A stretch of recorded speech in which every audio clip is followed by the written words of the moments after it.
जीवन्मुक्तिप्रदं देवं क्षमापूर्णं जगद्गुरुं वन्दे परमहंसाख्यं नित्यानन्दाय स्वागतं। जीवन्मुक्तिप्रदं देवं क्षमापूर्णं जगद्गुरुं वन्दे परमहंसाख्यं नित्यानन्दाय स्वागतम्। आनन्दानुभवास्वादं सर्वरोगनिवारकं वन्दे पापविनाशक्तं नित्यानन्दाय स्वागतम्। आनन्दानुभवास्वादं सर्वरोगनिवारकं वन्दे पापविनाशक्तं नित्यानन्दाय स्वागतम्।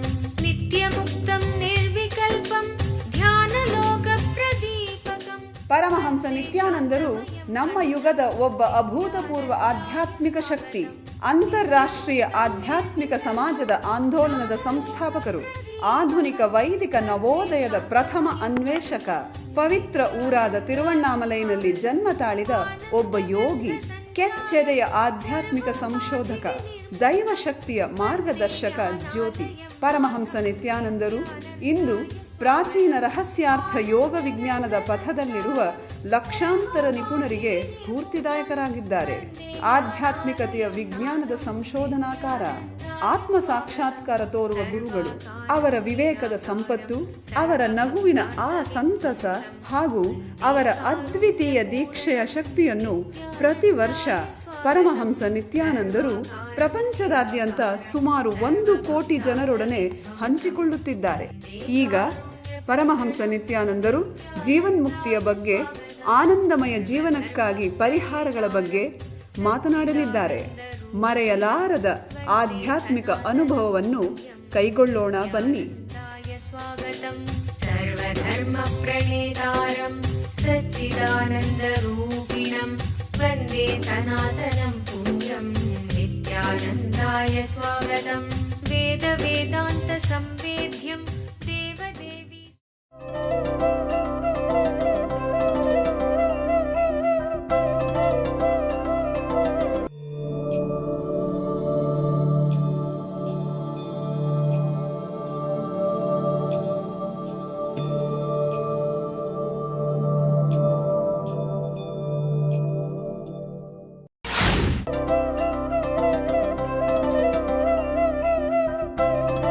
The sacred secret in the sutra is, even though you have a multi-dimension, the center with which you are either clutched or unclutched controls the whole thing completely.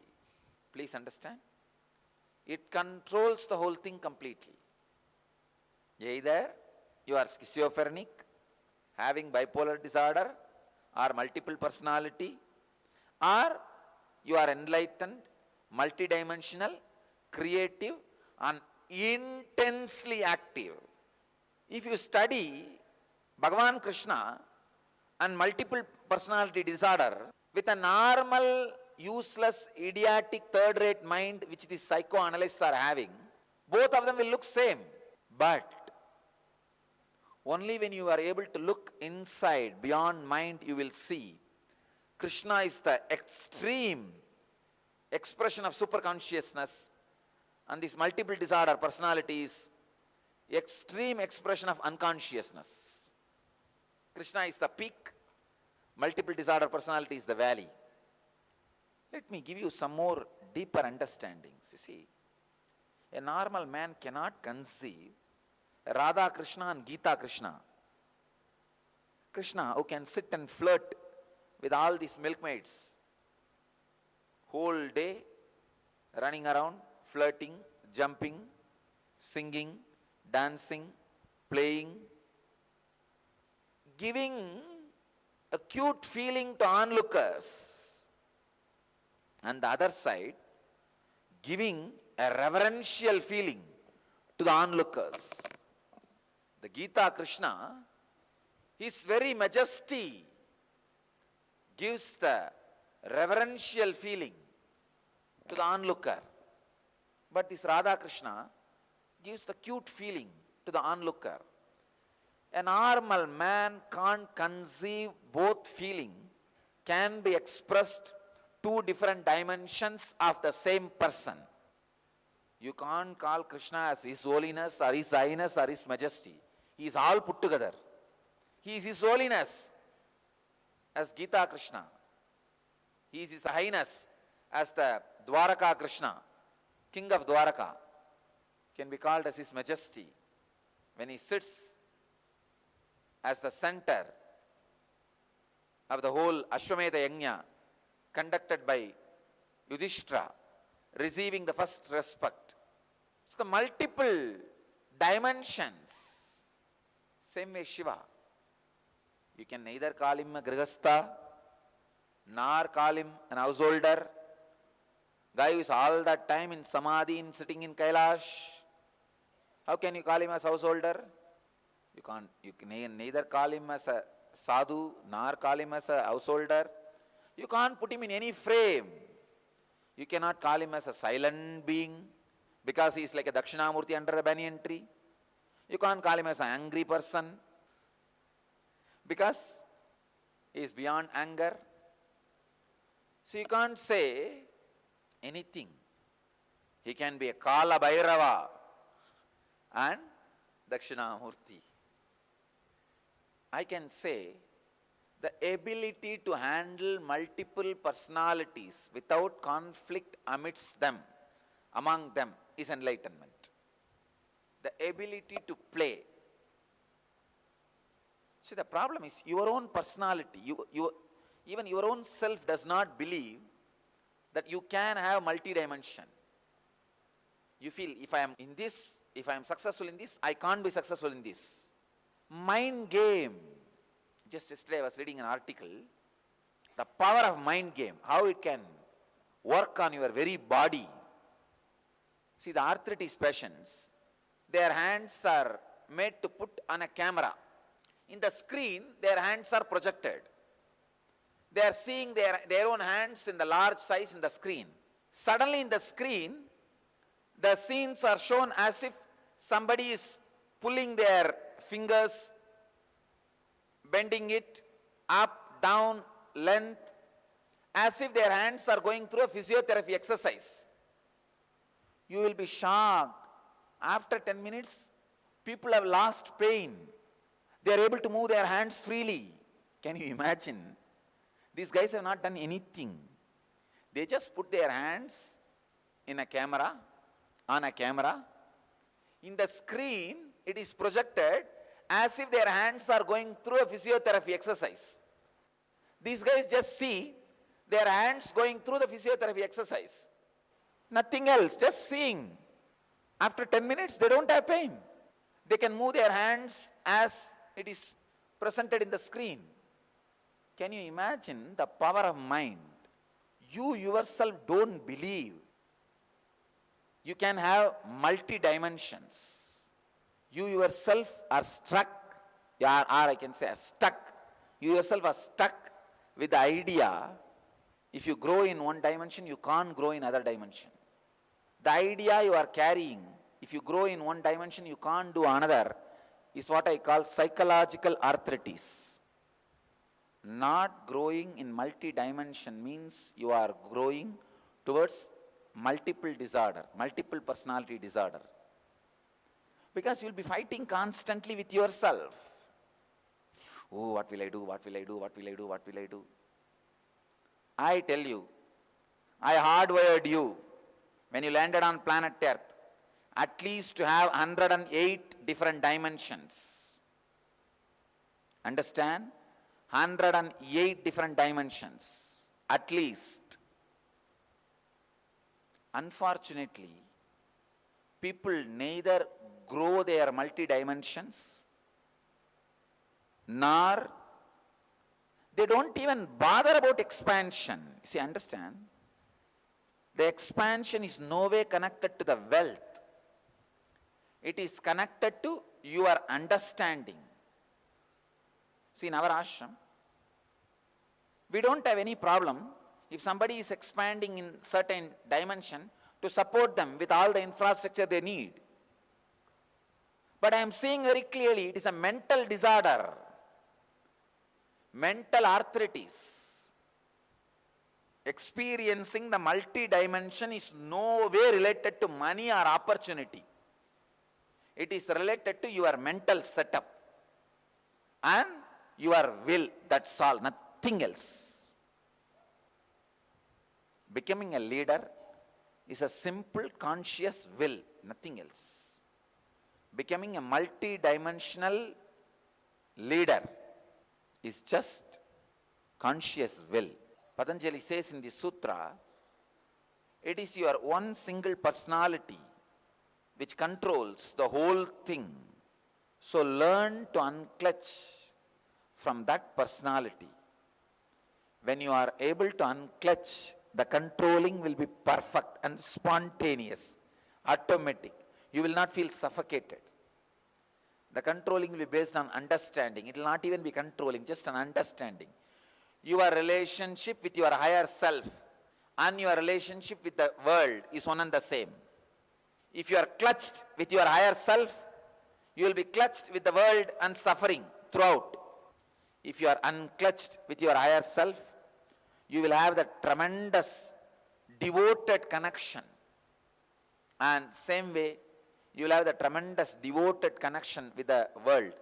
Having tremendous devoted connection with the world is what I call freedom. You only have two options. Either your multi-dimensions constantly feel, if one grows, the other cannot grow and fights itself. And not only that, sometimes you feel to be enlightened, all dimensions need to be destroyed, and you go on destroying all dimensions. That's what people sometimes feel. If I have to become enlightened, I should not create wealth. I should be completely destroying my wealth creating ambition and dimension. No. Bill Gates is more closer to enlightenment than the Bandra slum boy. Understand? Of course, the Bandra slum boy is ready to expand his dimension of creating wealth. He will also grow towards enlightenment. If you think creating wealth, if I work on the dimension of creating wealth, I will be losing enlightenment, you are wrong. Your whole system is like a pipelines connected to one pot. If that pot is filled with nectar, all pipelines will receive nectar. If that pot is filled with poison, all pipelines will receive poison. You cannot say only one dimension. Your being also is also like that. All your different minds are different, multi-dimension, different pipelines. The main part is your center consciousness. If your center consciousness is awakened, all pipelines, all your multi-dimensions will be awakened and successful. I have decided every important truth I reveal, I will send the energy also to program your inner self with the truth. Let the Vani, Sarasavani, Saraswati flows through this tongue, program your inner being also. See, in your body, you always carry an idea. Your limit is only this much. Break that idea by doing more. For example, if you feel you can lift only 10 kg, lift 15 kg and break that idea that your body is limited. Same way, if your mind says, I can work only 8 hours a day, for next 3 months, take it up as a sadhana. Work for 12 hours and break that idea. Breaking yourself free and opening all dimensions is what is the sacred secret you need to learn in this sutra. Then automatically you will have such a deep, devoted, grateful, gratitude-based connection towards the center core of your personality, which is the higher self, God. All the different dimensions of Shiva, Kala Bhairava, Veerabhadra, Chandeshanada, Gajasamhara Murti, Lingodbhava, all different dimensions of Shiva, Chakradhana Murti, Nataraja, all different dimensions of Shiva are controlled by center dimension, Dakshinamurti, the silent, energetic presence. Same way, you also have multiple dimensions, and the center of you, which is your higher self, super consciousness, controls the whole thing. expand and express all your different multiple dimensions, you will experience Shiva in your consciousness. When he goes to destroy Brahma, Brahma's ego is Kalabhairava. When he goes to destroy Daksha's Yajna, is Veerabhadra. When he goes to bless Vishnu with a Sri Chakra, Sudarshana Chakra, he is Chakradana Murti. When he gives Pashubhata to Arjuna, he is Pashubhadanugraha Murti. When he blesses his servant Chandeshwara, he is Chandeshanugraha Murti. Different dimensions of Shiva. When he sits under the banyan tree to give enlightenment to Sanagadi Rishis, he is Dakshinamurti. When he appears as a light shaft to destroy the ego of Brahma and Vishnu, he is a Lingodbhava. Some of the important truths not only need to be understood, need to be experienced. This multi-dimension, you should start experiencing. Just start trying to do some poetry. Start trying to do some small carvings. You don't need to get a Nobel Prize. Who is going to give? Nobody is interested. Relax. You don't need to bother about perfection. Just trying. Try different dimensions of you. That is why they say Shiva has taken 64 forms to express 64 arts. All the 64 arts are 64 dimensions of you. Even a normal man, to be a perfect human being, should be able to express 64 dimensions. But as a mystic, you should be able to express at least 108 dimensions. When the non-mechanical parts of your brain is awakened, you will be perfectly radiating at least 108 dimensions. So try to express the multiple dimensions. Then naturally the energy which controls you inside, all your multiple dimensions, you will have a beautiful relationship with it. You will experience the ultimate experience, being a yogi. ಖಿನ್ನತೆ ನಿಮ್ಮನ್ನು ಕೊಲ್ಲುತ್ತಿದೆಯೇ? ಭವಿಷ್ಯವನ್ನು ಎದುರಿಸಲು ನಿಮಗೆ ಭಯವಾಗುತ್ತಿದೆಯೇ? ನಿಮ್ಮ ಹಿಂದಿನ ನೆನಪುಗಳು ನಿಮ್ಮನ್ನು ಕಾಡುತ್ತಿವೆಯೇ? ಇವೆಲ್ಲಕ್ಕೂ ಮೂಲ ಕಾರಣ ಬಾಲ್ಯದಿಂದಲೇ ಸಮಾಜವು ನಿಮ್ಮಲ್ಲಿ ಸೃಷ್ಟಿಸಿರುವ ನಕಾರಾತ್ಮಕವಾದ ಮನೋವೃತ್ತಿ, ಅಂದರೆ ಸಂಸ್ಕಾರಗಳು. ನಿಮ್ಮ ಸಮಸ್ಯೆಗಳಿಂದ ಹೊರಬರಲು ಒಂದೇ ಮಾರ್ಗವೆಂದರೆ ಈ ನಕಾರಾತ್ಮಕ ಮನೋವೃತ್ತಿಗಳನ್ನು ನಾಶಗೊಳಿಸುವುದು. ನಿತ್ಯಾನಂದ ಸ್ಫುರಣ ಕಾರ್ಯಕ್ರಮ ಪ್ರಬಲಯುಕ್ತವಾದ ಧ್ಯಾನ ತಂತ್ರಗಳ ಹಾಗೂ ಪ್ರಕ್ರಿಯೆಗಳ ಮೂಲಕ ನಿಮ್ಮಲ್ಲಿ ಆಳವಾಗಿ ಬೇರೂರಿರುವ ನಕಾರಾತ್ಮಕ ಮನೋವೃತ್ತಿಗಳಿಂದ ಮುಕ್ತಗೊಳ್ಳಲು ಸಹಾಯ ಮಾಡುತ್ತದೆ. Your life is basically bliss. Anything you feel other than bliss is a samskara, engraved memory. These 4 days I am going to remove those engraved memories from you. ಮಗುವಾಗಿದ್ದಾಗ ನೀವು ಅನುಭವಿಸಿದ ಆ ನಿರ್ಮಲವಾದ ಮುಗ್ಧತೆಯ ಆನಂದವನ್ನು ಮತ್ತೆ ಕಂಡುಕೊಳ್ಳಲು ಒಂದು ಮಹತ್ತರವಾದ ಅವಕಾಶ. ದಿನಾಂಕ ಮಾರ್ಚ್ 1 ರಿಂದ 4, 2012. ಸ್ಥಳ ನಿತ್ಯಾನಂದ ಧ್ಯಾನಪೀಠ, ನಿತ್ಯಾನಂದಪುರಿ, ನಿತ್ಯಾನಂದ ನಗರ, ಮೈಸೂರು ರಸ್ತೆ, ಬಿಡದಿ, ಬೆಂಗಳೂರು. ದೂರವಾಣಿ ಸಂಖ್ಯೆ 1800-425-22333, 0974-220-3311.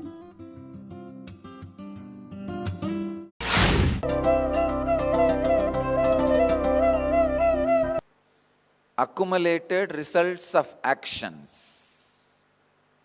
Yogi does not have accumulated results of actions, because the instrument with which the accumulated results are experienced, the mind or the body with which the accumulated results are experienced, does not exist for him, because he resides in a space where there is no accumulated results are touching. He does not have Shukla or Krishna, neither good nor bad. It is not just a word, You will see in our life, in our family's life, a strong shift, tremendous transformation, whether it is a physical health or mental health or wealth or spiritual enlightenment or relationships. There will be a huge positive shift, illogical shift in our life. You will see now. If you ask why, how, there is no reason. This is the way the masters bless, that's all. That is why Dharma very beautifully insists. Dharmaraja in Mahabharata says very clearly, whatever you give for the God comes 10,000 folds back. For example, you are sitting in India, but you have billions of dollars, American currency, and you are never going to go back to America. It is never going to be useful for you, and you can't exchange. What will you do? You will call somebody who is from America, who would have just called you by phone once and said, happy birthday. You will say, I know only this one person in America, and I have this much of dollars, which I can't directly use. Anyhow, it is not useful in my life. Please have it, 10 billion. For you, it is nothing, because it is not useful for you. But for the person who is receiving, God, I just gave one happy birthday wishes, I got 10 billion. It's too much. This is the logic with which the karma functions with yogi, understand. Same way, the bad karma also, whether it is good karma or bad karma, this is the logic in which it functions around the master. For an ordinary man, the accumulated results of karma directly affects. If I heal somebody's cancer, I get certain good karma because that person is healed, he is happy, that merit. And I get some amount of bad karma which created cancer in him because he is not going to live that karma, that also comes. But both does not touch me. I don't get touched by any of that. Then who gets this good and bad karma? All the fellows who abuse, they all get these bad karmas. All the guys who serve, all the people who are devoted and serving his mission, they receive these good karmas. That is why ordinary devotees, ordinary householders, ordinary people who are no way qualified for anything, they don't do any tapas, they have not practiced any big yoga, meditation, even they all experience Kundalini awakening and the joy, the bliss. Even they experience materializing of Vibhuti Kumkum in their hands. People who receive the good things from the master, they have done only small good thing. People who receive bad karmas, also they have done only small bad things. Even if they do small bad things, that bad karma, because there is too much load. So the logic with which the effects of accumulated karma works around the master is totally different from the logic with which it works in your life. That is why when you just give one small amlaki fruit to Shankara, your house is showered with golden amlaki fruits. When you just try to give little poison milk to Sri Krishna, like Budana, the whole life is sucked out. Understand the logic with which karma functions. Why Patanjali says yogi does not have good or bad karmas, but ordinary man has. This is what he really wants to tell you through the sutra. When you go near a master, even if you suspect somebody is an enlightened being, because you can never verify, even if you suspect somebody is an enlightened being, do not abuse, disrespect. and who are strongly connected beyond ordinary ideas of karma and actions and being affected by actions, she says, come on, distribute to all of them. That's when, simply for no reason, people are levitating, Kundalini awakening, and Vibhuti is coming. And this Kundalini awakening, levitation, and the bliss you feel, and the Vibhuti you receive, and the good thing happens to you, creates more good karma now. See, if I heal you, there will be good karma and bad karma both. But if I awaken your Kundalini, and you experience levitation, and you receive, you materialize Vibhuti or Kumkum, there is no bad karma. There is only good karma happening from that. So more and more good karma is getting accumulated. So more and more people are going to experience Kundalini awakening. That's what is going to happen now. It is like a expansion of the spectrum. That is what is actually happening. The logic of karma with yogi and with ordinary man, if it is understood, thousands of decisions you make in your life will be more intelligent and proper.